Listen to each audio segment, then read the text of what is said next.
लगातार पांचवें रोज भी ईरान के कई शहर खौफनाक धमाकों से लरज उठे। अमरीकी सेंटकॉम के मुताबिक जो ताज़ा कार्रवाई की गई उसमें ईरानी कमांड सेंटर्स, फ़िज़ाई दफ़ाई तंसीबात, मीज़ाइल और ड्रोन सलाहियतों को निशाना बनाया गया। ईरान के भी जवाबी वार कुवैत और बहरीन में अमरीकी तंसीबात को मुसलसल निशाना बनाया जा रहा है। कुवैती हुकाम का 4 क्रूज मिसाइलों और 21 ड्रोन्स को तबाह करने का एक दावा है। सदर ट्रंप ने यह दावा किया है कि ईरान वाले जल्द शिकस्त खा जाएंगे। वो मुलाकात और तस्फिया करना चाहते हैं, देखेंगे कोई सेटलमेंट होती है या नहीं। बोले मुआहदा ना हुआ तो मामला मुकम्मल तौर पर ख़त्म कर देंगे।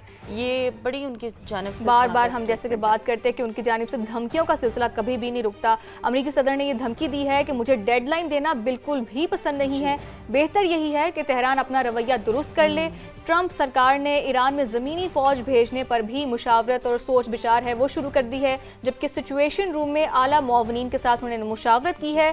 खार्ग जजीरा जो कि बहुत ही एक इम्पॉर्टेंट हैसियत रखता है, उस पर कब्जे के लिए फ़ौज उतारने पर गौर किया जा रहा है। वॉल स्ट्रीट जर्नल के मुताबिक सदर ट्रंप ने मामले पर हतमी फैसला भी नहीं किया है, लेकिन मुशावरत जारी है। सदर ट्रंप का क्या कहना है आपको सुनवा देते हैं।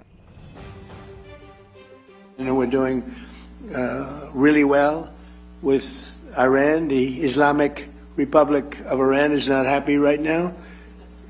Should have been done 47 years ago. Should have been done at least during the 47-year period. And it wasn't. Other presidents didn't do what was right. They should have done it a long time ago. It would have been much easier. And they want to settle so badly. They don't like what we're doing. And they do want to settle. We'll find out whether or not we settle with them or we just finish it off. تو ناظرین یہ تو آپ نے سنا ہی۔ دوسری جانب ایران میں زمینی فوج اتارنے پر خود امریکہ کے نائب صدر نے مخالفت کر دی ہے۔ جے ڈی وینس نے صاف کہہ دیا کہ حکومت تبدیل کرنے کے لیے فوج بھیجنے کا دور اب ختم ہو چکا ہے، مطلب کہ اب وہ ٹائم گزر چکا ہے۔ وہ بولے کہ ہماری فوج کسی قوم کے مستقبل کا فیصلہ کرنے کے لیے اس کی جگہ نہیں لے گی، اور ساتھ ہی اسرائیل کا نام لیے بغیر جے ڈی وینس نے کہا جو لوگ ایران کے ساتھ مذاکرات کی مخالفت کرتے ہیں ان کے پاس کوئی حقیقت پسندانہ جو ہے وہ حل موجود نہیں ہے۔ بالکل ایسا ہی ہے۔ ہم یہ دیکھ سکتے ہیں کہ امریکہ کے اندر سے ہی اسرائیل کے خلاف آوازیں اٹھنے لگ گئی ہیں۔ اب دیکھیں وہی بات ہے نا جس کی وہ بات کریں جے ڈی وینس کی، ان کے پاس کوئی حل نہیں ہے، ٹھیک ہے۔ ان کی واحد تجویز مسلسل اور غیر مؤثر بمباری ہے۔ وہ انہوں نے نام لیے بغیر اسرائیل کی جانب اشارہ کیا، کیونکہ ہم سب کو پتہ ہے پیس اسپوائلر کون ہے، صرف ایک ملک ہے۔ اب امریکی نائب صدر کا یہ کہنا تھا کہ اس وقت ہماری اسٹریٹجک ترجیح اپنا ہرمز کو کھلا رکھنا اور تیل اور گیس کی آزادانہ ترسیل یقینی بنانا ہے۔ اگرچہ راستہ مشکل ہے لیکن ایران کے حوالے سے درست سمت میں آگے بڑھ رہے ہیں، یہ بھی ایک positive indicator to some extent ہے۔ اب ایسے حالات پیدا کرنا چاہتے ہیں کہ ایران جوہری ہتھیار حاصل نہ کر سکے۔ امریکہ کا پہلے ہی یہ موقف ہے اور پھر ہم دیکھ رہے ہیں جو مجموعی طور پر صورتحال ہے وہ بھی کچھ اسی جانب آگے بڑھ رہی ہے۔ اب جی اسی اہم معاملے پر بات کرنے کے لیے ہمیں جوائن کیا ہے بریگیڈیئر ٹرائل وقار حسن صاحب۔ بہت شکریہ وقار صاحب، اینڈ ویری گڈ مارننگ، آپ نے وقت دیا سما کو۔ وقار صاحب کہیے گا، امریکہ ایران کشیدگی ہم دیکھ رہے ہیں مسلسل بڑھتی جا رہی ہے، صاف نظر آ رہا ہے کہ جوہری ہتھیار سے شروع ہونے والی یہ لڑائی اب آبِ ہرمز پر قبضے کی جنگ میں تبدیل ہو چکی ہے۔ بنیادی طور پر نا وقار صاحب سوال یہی اٹھتا ہے کہ کیا امریکہ اور ایران کے درمیان اس بین الاقوامی سمندری گزرگاہ کے لیے نئے قواعد و ضوابط پر اتفاق ہونے کا کوئی چانس ہے بھی یا نہیں ہے، یا ہم معاملات کو اسی طرح دیکھتے رہیں گے؟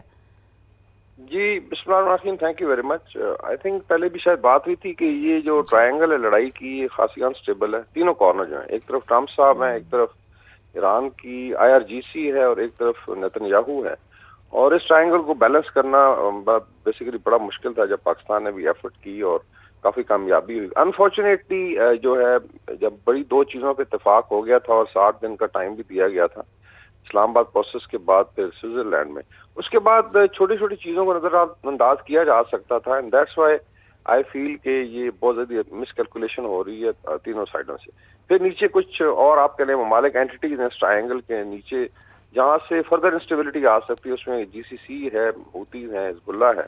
تو یہ ایک ریجنل فریم ورک ہے، اتنا آسان نہیں ہے کہ آپ اسٹریٹ اوے کو اس کا جواب دیں، لیکن آئی تھنک اس دفعہ جو ٹریگر تھا وہ IRGC نے کیا جب یہ 3 شپس پہ اٹیک کیا گیا جس میں قطر کا تھا، اور پھر آپ نے دیکھا کہ ایک شوٹنگ وار شروع ہوئی ہے وچ از ویری ویری انفارچونیٹ۔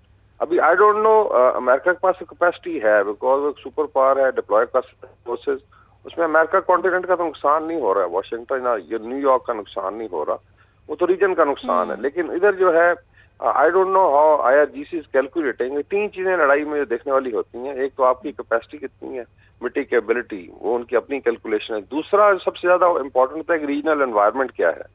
अभी आप देखेंगे सैयद अली खamenei शहीद के आखिरी रसूमात तक Iran was on very high moral ground, और सारी दुनिया उनकी पजीराई भी कर रही थी, उनको अप्रिशिएट कर रही थी, लेकिन पीस प्रोसेस को भी अप्रिशिएट कर रही थी। वो जो है आहिस्ता आहिस्ता ऐसे लग रहा है कि वो इम्प्रेशन जो है अभी डेंट होना शुरू हो गया, which be very very dangerous for Iran. और तीसरी डेफिनेटली फिर बैनुल अक़वामी क़ुव्वतें हैं कि वो किस तरीके से देख रही हैं। तो इस वक्त हाईली अनसर्टन सिचुएशन, आइडियल यही है कि दोनों तीनों साइडें जो बिल्कुल वकार साहब, जैसा आपने बिल्कुल दुरुस्त फरमाया कि जो सिचुएशन है वो बिल्कुल भी सर्टेन नहीं है। अगर हम बात करें तो ईरान में जो ज़मीनी फ़ौज भेजने का मामला है उस पर खुद हम देख रहे हैं कि जो ट्रंप सरकार है उसमें वाज़े तकसीम हमें नज़र आ रही है। नायब सदर JD वेंस ने फ़ौज भेजने की मुखालफत कर दी है, क्या कहेंगे आप इस पर? ये देखिए उसमें इतना फेवरेबल भी नहीं है जो एनवायरनमेंट है कि वो लैंड करें फोर्सेस, या जैसा है कि कर्ग आइलैंड पे कब्जा करें या कोस्ट के ऊपर असॉल्ट करें। काफी मुश्किल है। पहले भी बात हुई थी कि 3 बड़े रेंजेस हैं ईरान में, 70-80% माउंटेनस है, और फौज भी इनकी लैंड फोर्सेस तो काफी ज्यादा है। अभी IRGC और बसीज को मिलाएं तो ये आई डोंट नो मिलियन में बनती हैं। तो वो एक आई थिंक सुइसाइडल मिशन होगा।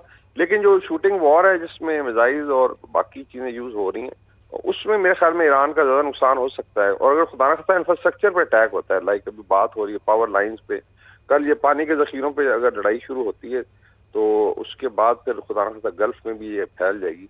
दूसरा, इसके अंदर चांसेस है कि ट्रिगर ना हो जाए, जैसा भी हूतीज और सऊदी अरबिया में टेंशन है, फिर Pakistan Saudi Arabia defence agreement है, सारी चीजें लिंक्ड है।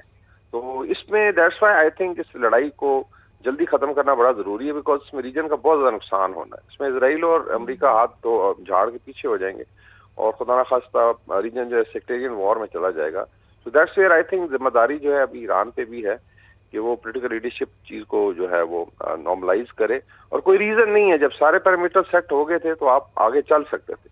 ये कोई स्ट्रीट फाइट नहीं है, it can destroy the entire region, and that's why I think अगर JD वेंस साहब हिंट कर रहे हैं टॉक्स की तरफ, तो उस तरफ जाना चाहिए। बाकी हर रजीम में हॉक्स भी होते हैं, डव्स भी होती हैं, इट डिपेंड्स कि किस एनवायरनमेंट में कौन ज्यादा पावरफुल है। तो फिलहाल जो है अमेरिका में आप कह लें जो हॉकिश एस्टैब्लिशमेंट है वो ज्यादा प्रिवेल कर रही है, और that's why they have gone towards conflict. ठीक, perfect, thank you very much. Brigadier retired Waqar Hasan sahab हमारे साथ मौजूद थे। बड़ा ही मुफस्सल अंदाज में जो आपने तज्ज़िया है मौजूदा सूरत को समा के नाज़रीन के सामने रखा। चेहरों पर मुस्कुराहटें बिखेरने वाले लेजेंड मज़ाहिया अदाकार अख्तर हुसैन अल मारूफ अलबेला को दुनिया से रुखसत हुए 22 बरस बीत गए हैं। उनकी लाजवाल अदाकारी आज भी शायकीन के दिलों में जिंदा है। लाहौर से रिपोर्ट कर रही हैं वैलरिंग एंड्रयूज। 1941 में गोजरा में पैदा होने वाले अख्तर हुसैन ने 70 के दहाई में स्टेज से अपने फनी सफर का आगाज किया। जल्द ही फिल्मों का रुख किया और मुनफरिद मज़ाहिया अंदाज से पाकिस्तानी शोबिज़ में अपनी अलग पहचान बना ली। अलबेला ने 215 से ज्यादा फिल्मों और बेशुमार स्टेज ड्रामों में अदाकारी की। अमानुल्लाह के साथ उनकी जोड़ी बरजस्ता मुकाल में आज भी याद किए जाते हैं। 16 जुलाई 2004 को दिल का दौरा पड़ने से अलबेला लाहौर में इंतकाल कर गए, मगर उनका फन और मुस्कुराहटें आज भी पाकिस्तानी स्टेज और फिल्म की तारीख का रोशन बाब है। वैलरिंग एंड्रयूज, समा, लाहौर। क्या ज़बरदस्त, मैं कहती हूँ कि बरजुस्ता जुमले होते हैं ना कि अदाकारी ऐसी है जो कि हर रोल को अपने अंदर ढाल लेती है और उस कैरेक्टर को और सालों साल लोगों को याद रहते हैं। वो देखिए ना, लेगेसी है, कितने साल बाद भी आज भी हमारे दिलों में जिंदा है, हमने उनकी यादों को याद रखा।